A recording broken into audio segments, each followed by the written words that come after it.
At age 18, naunawaan po natin siya, no, masyado pang kumbaga bata actually, no, may mga bagay talaga na sabihin natin, minsan kaya niyang i-handle pero talagang dumarating sa punto na bumibigay din siya. Ibig sabihin guys, no, talagang affected masyado at eto nga, dumating sa punto na nakapag-decide na itigil na muna guys yung kanilang LT at yun nga, no, sobrang ikinalungkot ng ating ano po, mga kasamahan. Boring ang buhay. Okay. Kasama na yun sa buhay, enjoy nyo na lang yung mga basher na yan. Kasama na yun sa storya. Ayun, tama po.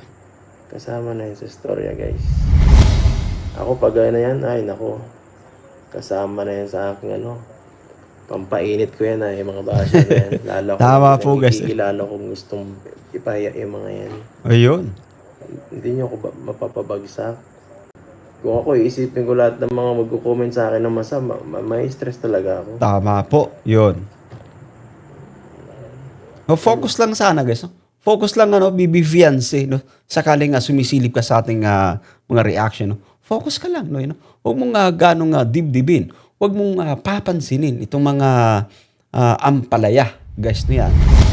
May mga bagay tayo hindi kayang kontrolin. Ayun, tama po, no? Nasa sa atin na lang yun kung paano natin i-handle. So what's up guys? Welcome back again sa ating munting YouTube channel. This is Jason Albasani sa mapagpalang araw para sa ating lahat. Kamusta po sila? Kamusta ang buong pamilya? Naway nasa mabuti silang kalagayan guys sa mga oras na ito. Eto nga guys, yan muling nagsalita siyempre si Kalingap Edo sa kanyang live stream nang muling kumbaga mapag-usapan nang muling maibahagi ng mga live viewers na kumbaga patuloy pa din yung pambabash kay BB Fiancé. No, ito ay siyempre guys yan, matapos nating mapanood, matapos umarangkada itong episode 97 ng Tambalang EDSI na kung saan ay talagang kahit tayo po ay nalulungkot din no, sa mga naging pasya ni BB Fiancé guys to yan. Pero eto guys no, napaka-importante ng napaka-importante ng sasabihin dito ni Kalingap Edo sa kanyang live stream. No, so ito yung kumbaga bibigyan natin ng reaction no for today's vlog. But anyway, bago tayo magtuloy-tuloy guys sa ating pagre-reaction sa mga bago pa lang sa ating munting YouTube channel, make sure na mag-subscribe, i-hit ang notification bell para ma-notify ka sa mga update.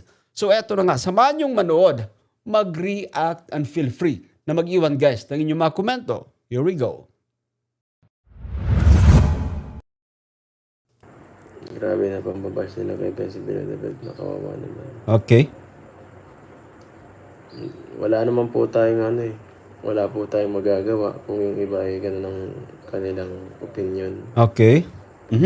Kahit ilang beses ko pong i-depend, wala po akong magagawa. Ito sinasabi po natin guys na At eto, personal tayong kumbaga makikiusap din sa mga bashers natin na baka pwedeng tantanan natin guys. Huwag naman natin nang i-bash ng todo yung dalaga guys yun. She's just 18 years old, no? So, at kung makapambas tayo guys ay talagang parang itinuturing nyo na ang tindi ng ginawa ni BB Fiancé. Ito yung kumbaga dapat nating tanggapin guys to yan. No?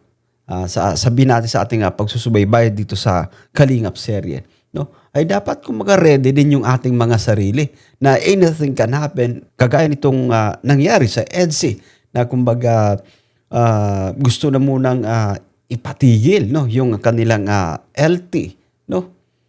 Ito ay dahil na din syempre guys to yan sa mga sa bashing na rin na ayun nga sobrang liwanag actually ng pagkakasabi ni BB Fiancé no, na pagdating sa kanyang pamilya. I think hindi niya kayang matiis yung kanyang pamilya at ito lang yung kumbaga nakikita niyang tawag dito. Ito lamang yung nakikita niyang magandang gawin, yung itigil na muna, no?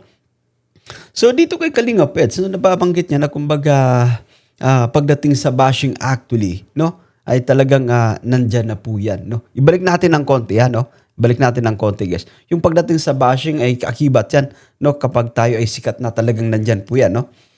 Okay. Opinion. Mm-hmm. Kahit ilang beses ko pong i-depend, wala po akong magagawa. Ayun, tama po. Kahit ilang beses nang kumbaga idepensa ni Edo guys yan, si BB Fiancé, no? Hindi natin saklaw, no? Tama po. Hindi natin hawak yung isipan ng mga ampalaya, guys, yung mga bashers. Na kung tawagin, syempre, no? Talagang nandyan sila para mambash ng mambash. So, yun nga, no? Nabanggit ko doon sa ating pagre-reaction na kapag kayo ay sikat, ay talagang nandyan po yung bashing, guys. Yan. Ihandaan natin yung ating mga sarili sapagkat ito ang pinili natin, no? Nasa SOCMED tayo, guys. Talagang hindi mawawala yung bashing, no? Yung pinaka number one dito na gawin ay ignore, patatagin mo pa ang iyong sarili. Ignore the bashing, guys. Yan. No? At sa muli, sa mga bashers natin, no? Guys, ipapaalala ko sa inyo, ha? Para sa mga bashers, 18 anyos lang po yung binabash nyo. Yun. Anyway, at sabi ko pa nga po, baka may magandang plano naman si Director Rap. Pero i-play pa natin itong sasabihin ni Kalinga Pedro, ha? Free ano yun eh. Ang internet ay libre lang Ayun. magkomento ng kung ano-ano. Mhm. Hindi man natin pwedeng kasuhan yan lahat.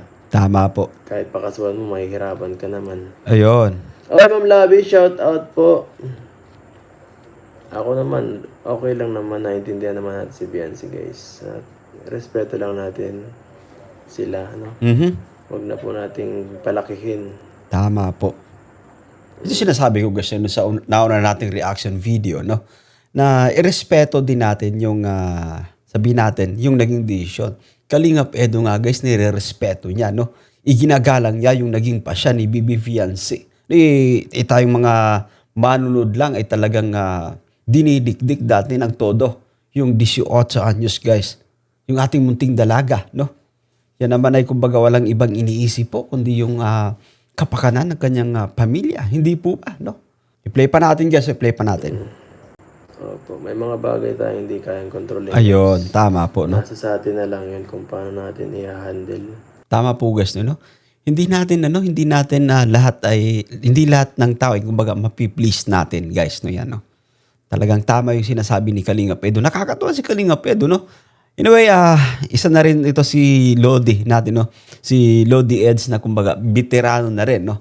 Sa Team Kalingap, guys, at talagang marami na rin siyang pinagdaraanan, no? At talagang sabi pa niya ay kung siya nga lang, guys, ay kayang-kaya niyang dalhin, no? Yan. Hindi siya basta-basta kumbaga magpapatinag dito sa mga bashers, no yan. But since ito ka-LT niya, binabanatan siyempre, guys, no yan, no? Kahit anong depensa yung kanyang gawin, guys, ay talagang nandyan at nandyan pa din. Hindi talaga kaya nga kontrolin, guys, no yan, no? Anyway, play pa natin. Mas better kung focusan mo yung mga bagay na kaya mong kontrolin. Yun. Yun ay sarili mo lang. Bukod dun, wala na. Tama po, no? Anyway, guys, no? Sabi ko nga po, guys, huwag nating papansinin yung bashing, no? Especially kay Bibi Fiancé, no? Yan. Sikat, viral siya, no? Magandang dalaga, talagang tawag dito, agaw pansin, guys. Yan. Agaw atensyon, no? Yan. At yung mga bashers din ay talagang nag-aabang lang, guys, ng pwedeng may maiba to, guys, to yan kay Bibi Fiancé, no? Baka naman pwede nating tantanan, guys, yung ating munting dalaga, no? Kaya yung mga ganung bagay, yung ibang opinion, labas na yun. Iyon. Kasi alam mo ang sarili mo. Tama po. Labas na yun sa dapat mong isipin. No? Para hindi ka mapagod. Mapapagod ka yan. Tama po, no? Pag inisip natin ng todo, guys, nakaka-stress din, no? Nakaka-stress tayo, kumbaga, no? 3 taon na rin tayo sa Team Kalingap, guys. 3 taon na tayo, kumbaga, bilang reactor. No, ang dami na rin nating napagdaanan na bashing. Talagang, guys, no, pinapalagpas na lang natin yan, no? Kita nyo naman, nandito pa rin tayo, guys, no? Isang ganap pa rin tayo reactor, siyempre, ng Team Kalingap, no? Yan lang yung diskarte dyan, no? And naunawa natin si Bibi Fiancé. She's just too young, no? Para i-handle yung, kumbaga, mga ganitong klaseng ganap sa buhay, guys, to yan. Kung ako, iisipin ko lahat ng mga magko-comment sa akin ng masama, may stress talaga ako. Tama po, yun. Focus lang sana, guys, no? Focus lang, Bibi Fiancé, no? Sakaling sumisilip ka sa ating mga reaction, no? Focus ka lang, no? Huwag mong ganong dibdibin. Huwag mong papansinin itong mga ampalaya, guys, no yan. Pero wala na. kahit anong depend natin kung hindi maayos sa mga ibang kaisipan. Ayun, tama po. Mahirap. Tama guys na yan. Huwag natin guys, ano yun, no? Ignore na lang ang pinaka ano dyan. Let them be.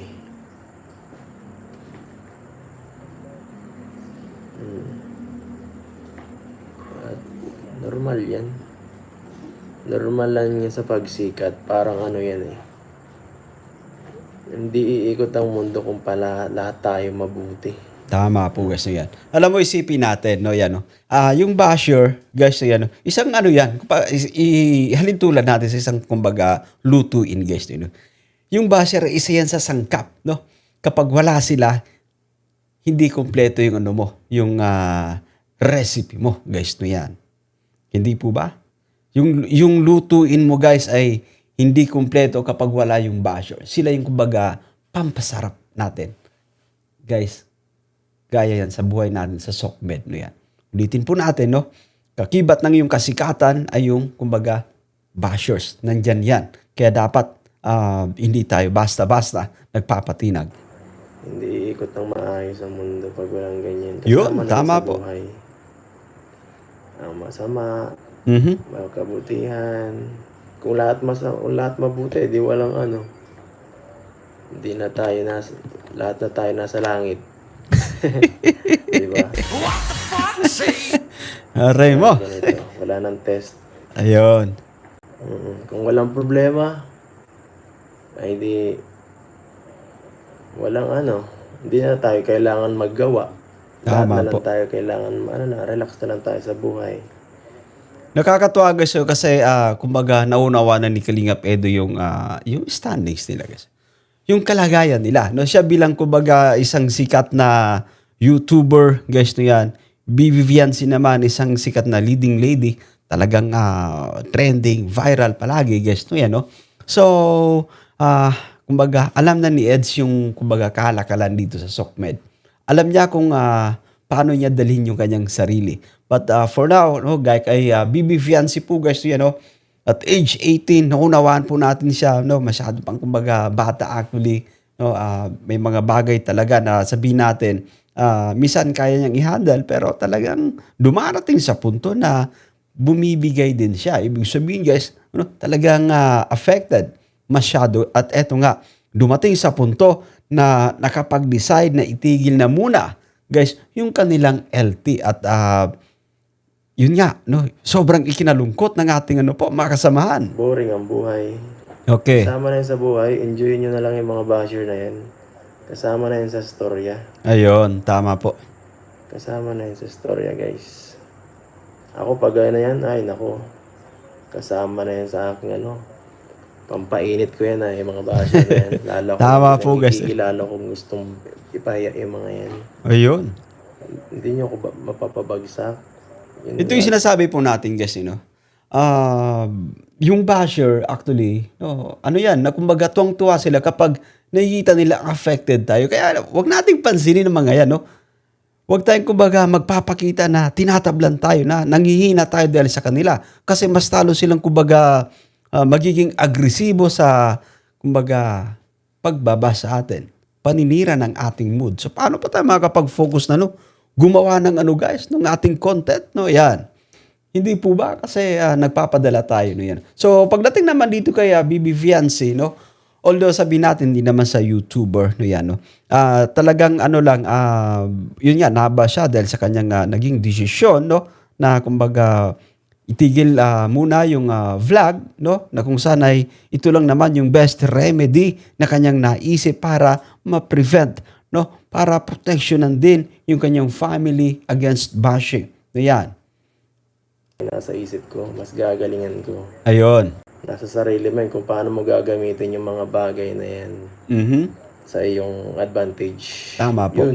Yun. Lahat yan, test yan eh. Yung mga basher, ano sa inyo yan? Anong matututunan mo sa mga basher? Hindi mo makokontrol ang nila sa'yo. So, ang tinitest ng mga basher sa'yo, patience. Tama po. Kung paano kontrolin yung emotions mo. Pag lumano ka dun, pag umano ka, pag nagpatalo ka, ay di, wala ka natututunan. 'Di ba? Wala ka natutunan, paulit-ulit ka lang sa ano mo. Pero yung mga magagaling, alam nila kung paano i-handle yan. Yun, Yung mga tama sa guys, kalab, to, no? tama si Kalinga Prab. Yun, isa, Di ba? isa sa ano guys, so isa sa halimbawa natin si Kalinga Prab guys, to, no? Siyempre, siya yung kumbaga pinaka main channel dito, siya yung may pinakamalaking YouTube channel at talagang siya din yung may pinakamaraming bashers. Pero tingnan nyo naman sa ngayon guys, yan, isang napakamatagumpay na YouTuber si Kalinga Prab, no? He knows how to deal with it, guys. Yung bashing, guys. But itong mga bashers, guys, you know, alam ni Kalinga Prab kung paano niya, kumbaga, i-handle, no? So, kung masyadong mainit, papahinga. Guys, pahinga, no? Tapos, diretso ulit, no? Tapos, hindi niya gaanong ini-entertain, no? Kasi, tawag dito, the more na, kumbaga, marami ka ring sinasabi against bashers, no? Mas ano din, guys, mas nanggagaliitin din yung mga bashers na i-bash ka pa ng todo. So, pag gano'n lang, hinayaan mo lang actually, no?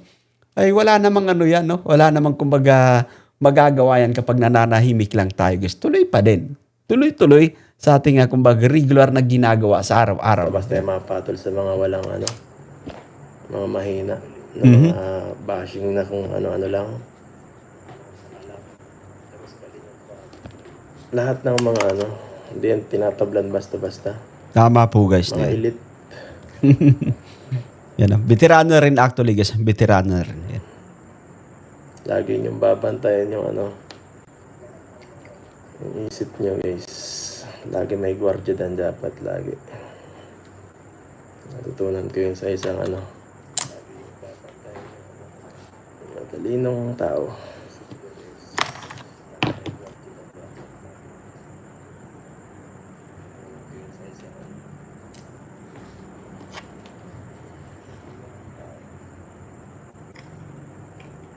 Tama, walang challenge ang buhay kapag walang pagsubok. Tama Kaya po, kapag guys. nahihirapan ako, sasabihin ko, ang hirap naman itong bundok na to. Punta, akyatin. Lagi nasa isip ko, mas masaya to pag umuwi kami kung halos maghikaos kami makarating dun sa bundok na yun kasi sobrang sayang ikwento na nung nangyaring yun eh. Lagi yun na nasa isip ko, hindi ko iniisip na ang pagod. Yun. Oo, mapagod. Pero hindi ako masyado nagre-reklamo kasi masaya yun eh. Anyway, no, tama, nagigets natin, no? Yung ibig sabihin ni Kalingap Edu. Ito lamang yung sinasabi niya, kumbaga isang paghalimbawa, guys, to yun. Challenge, to yun, no? Yung pag-akyat sa bundok, ay hindi yan basta-basta, no yan. Kumbaga, pero kapag napuntahan nyo yan, naging matagumpay, guys. Pagbaba nyo, guys, matagumpay kayo, no? Sarap sa pakiramdam. Ang sarap nun ikwento. No, yan. No, kumbaga, nayahalin tulad natin sa bashing, no? Yung kumbaga, yung mga bashers dyan kapag hindi din natin, kumbaga, binigyan ng atensyon, ay, ano naman yan, magka-calm down po yan, guys. No, yun, no? Kasi kulang lang actually sa pansin ang mga yan, no? Next year, may ikukwento ko yan. Ganito ang nangyari. Sobrang hirap dyan. Okay. Ganyan ang... Mhm. Eh, magandang kwento na yun. Tama po. Kesa, ay, madali lang yan. Wala nangyari. Bla, bla, bla. Boring. Diba? Gusto ko may konting istorya. Mas masaya. Ayun. Tama po, no? Kasi ano, guys, mas, alam mo yung ano, yung parang, kumbaga, nai-energized ka pa, no, kapag may challenge actually, guys, no, yan, no? Kumbaga, embrace chaos. Yan, no? Lagi, no? Isa yan sa aking laging nasa iniisip ko lagi. Embrace chaos, guys. Embrace. Tama po. Ito ang sinasabi natin, as long as na kumbaga wala tayong inaapakan, guys, na individual, guys, no yan. Tuloy-tuloy lang tayo, no? Basta tama yung ginagawa natin, wala tayong nasasaktan, wala tayong inaapakan, guys. Tuloy-tuloy lang. Ba't tayo magpapa-apekto sa mga tawag dito, no? Mga negative comments, siyempre, guys. No? Diretso lang, no? Maging matatag, guys, no yan, no? Embrace chaos. Kasama na yan sa buhay. Ayun. Ganda ng pintuntan. Alam ko yan. Kala na yan. Opo, yan guys. So, wala na akong maisip. Yun na lang ang maano ko kay Beyonce. Ayun. Mahirap magpara-depend eh. So, bigyan na lang natin ng matututunan. Tama po guys yan. Kung matututunan niya. So, tama nga naman guys yan. Ito muna, kumbaga yung mga ibinahagi ni Kalingap Edo ay I'm sure na kumbaga kapag napanood to ni BB Fiancé guys yan, may isip niya no, na tama si Habi. Kailangan na maging matatag ako. Kailangan na hindi ko papansinin, hindi ako magpapa-apekto sa mga negative comments no yan. No? Kasi nakapag-decide na siya guys, nandun na tayo sa puntong yon. Kino-consider na natin yon. But for now ay talagang yung pinaka-topic naman natin dito ay sa bashing. No? So paano niya kumbaga mapiprevent or marireduce yung kumbaga namasaktan siya. Ano lang, kumbaga yun nga, wag masyadong pansinin. Maging matatag. No? Kasi bahagi na yan. Pakakaisipin sana ni BB Fiancé na yung bashing ano yan. Kumbaga kasama yan sa kasikatan ko. Talagang nandyan yan. Yan. Yun yung mga example po natin guys to yan. So that's it for today at naway nagustuhan nyo yung ating pagre-reaction for today's vlog. No? Sa mga bago pa lang sa ating munting YouTube channel, make sure na mag-subscribe guys to yan at i-hit yung notification bell para ma-notify ka sa mga update. Ako po si Jason Albasan. Bye for now. God bless us all guys. See you.